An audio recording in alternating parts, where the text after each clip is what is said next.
আসসালামু আলাইকুম। কেমন আছেন সবাই? আশা করি সবাই ভালো আছেন। আলহামদুলিল্লাহ। আজকে আমি আপনাদের শিক্ষা দেব কিভাবে আপনারা মাত্র ৩ বার মন্ত্র পড়ে দূর থেকে বশীকরণ করবেন সরিষা চালানের মাধ্যমে।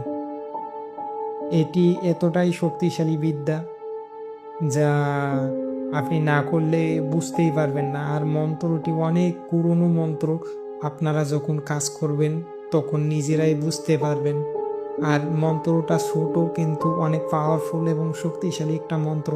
এটা যদি কাজ করেন আপনি, অবশ্যই কাজ হবেই হবে ইনশাআল্লাহ। এটি এতটাই শক্তিশালী মন্ত্র। আপনারা এটি প্রয়োগ করার ৩ দিন ৩ দিনের মধ্যে আপনাদের কাজ হয়ে যাবে ইনশাআল্লাহ।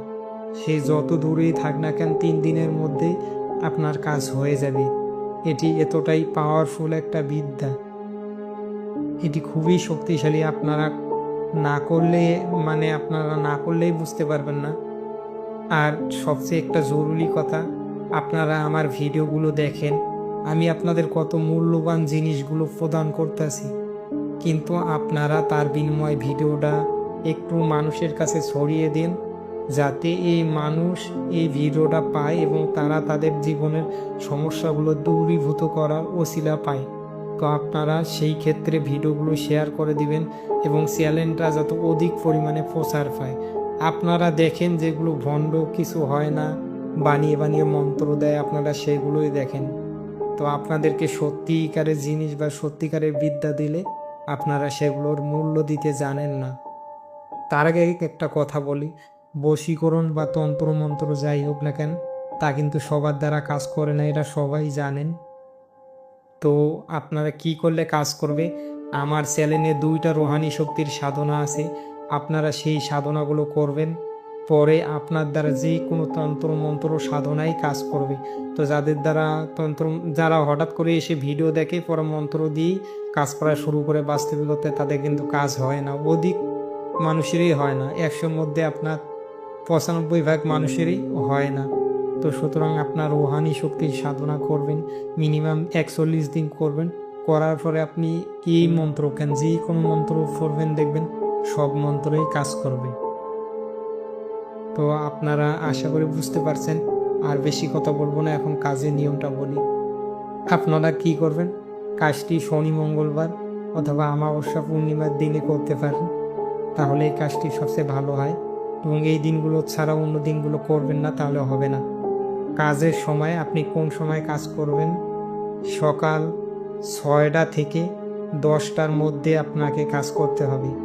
সকাল 6টা থেকে 10টার মধ্যে আপনাকে কাজ করতে হবে। কি করতে হবে?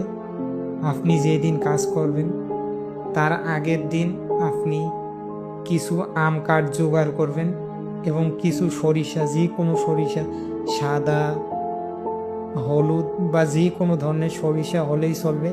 আপনার যদি বাড়িতে থাকে তাও হবে, আর যদি কিনে আনেন তাও হবে, সমস্যা নেই। দামাদামি করবেন না। আর কিছু আকরবাতি কিনে আনবেন। এক কথায় বলতে গেলে কিছু আম কাঠ লাগবে, কিছু আকরবাতি লাগবে, আর সরিষা লাগবে, 1 মুঠো সরিষা লাগবে। তো আপনারা এখন কাজটি কিভাবে করবেন?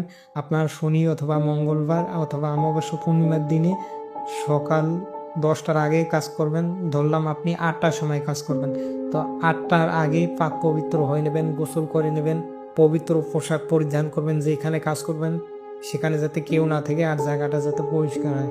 আপনি পূর্ব দিকে মুখ করে বসবেন। পূর্ব দিকে মুখ করে বসে আপনার সামনে কাঠগুলো দিয়ে একটা যজ্ঞের মতো করে কাঠগুলোতে আগুন লাগিয়ে দেবেন। কোনো কেরাসিন তেল বা অন্য কিছু দিয়ে আগুন লাগাবেন না।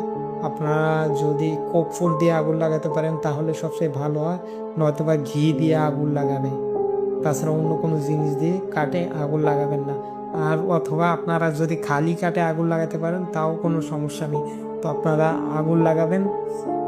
লাগানোর পরে আপনাদের ডাইন হাতে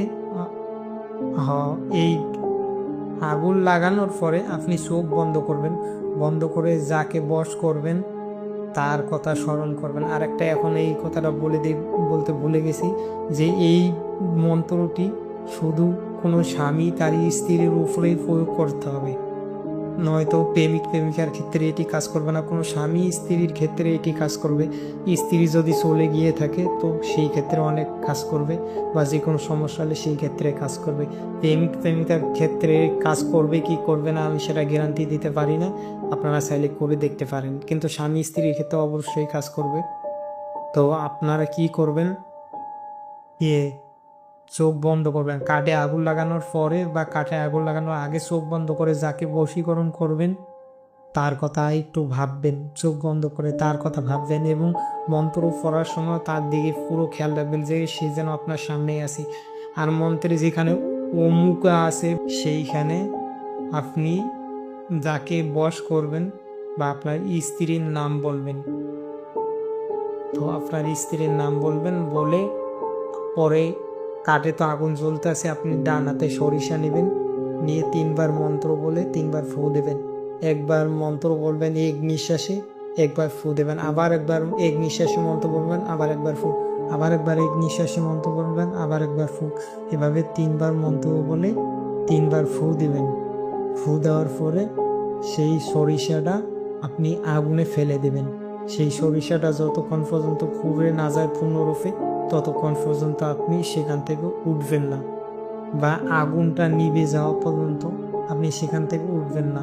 তো আপনি এই কাজটা করেন, যদি একদিনে করে দেখেন কোনো ফল পাচ্ছেন না তাহলে 3 দিন করবেন।